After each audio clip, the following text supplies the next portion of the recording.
इस साल 9 राज्यों में विधानसभा चुनाव होने जा रहे हैं, जिसमें एक राज्य मध्य प्रदेश भी है।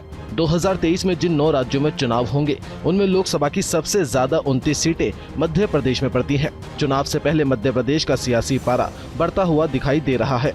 मध्य प्रदेश का नाम सुनकर ज्यादा लोगों के दिमाग में एक ही नाम आता है और वो है ज्योतिरादित्य सिंधिया।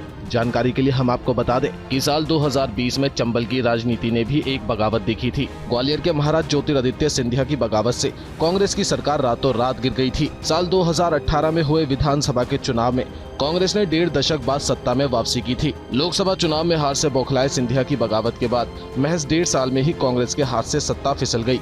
उन्होंने अपने 22 समर्थक विधायकों के साथ कांग्रेस छोड़कर बीजेपी का दामन थाम लिया था। मध्य प्रदेश के स्थानीय लोगों के मुताबिक ज्योतिरादित्य सिंधिया बीजेपी के छत्रपों को साधकर अपनी स्थिति मजबूत करने में जुटे हैं, लेकिन बीजेपी कैडर उनकी जमीन सरकाने में जुटा हुआ है। इसी क्रम में बीजेपी दिग्गज जयभान सिंह पवैया की चाची के निधन पर सिंधिया का पहुंचना चर्चा का विषय बन गया, जबकि कभी दोनों एक दूसरे के कट्टर विरोधी हुआ करते थे। सिंधिया ने बताया कि पवैया की चाची जी को श्रद्धांजलि देने गए थे, लेकिन राजनीतिक सूत्र कहीं और इशारा कर रहे हैं। बताया जा रहा है कि श्रद्धांजलि देने के बाद केंद्रीय मंत्री ज्योतिरादित्य सिंधिया और बीजेपी के दिग्गज नेता और पूर्व मंत्री जयभान सिंह पवैया ने बंद कमरे में बातचीत की। ग्वालियर में हुई यह गुफ्तगू करीब आधे घंटे तक चलती रही।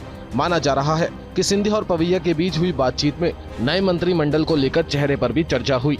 पवैया पूर्व मंत्री रहे हैं और ग्वालियर क्षेत्र में उनकी मजबूत पकड़ है, इसलिए नए मंत्रिमंडल में उनके पसंद के नेताओं को स्थान दिया जा सकता है। ऐसा लगता है कि मध्य प्रदेश की राजनीति में कुछ तो नया होने वाला है। इसके लिए आपको थोड़ा इंतजार करना होगा।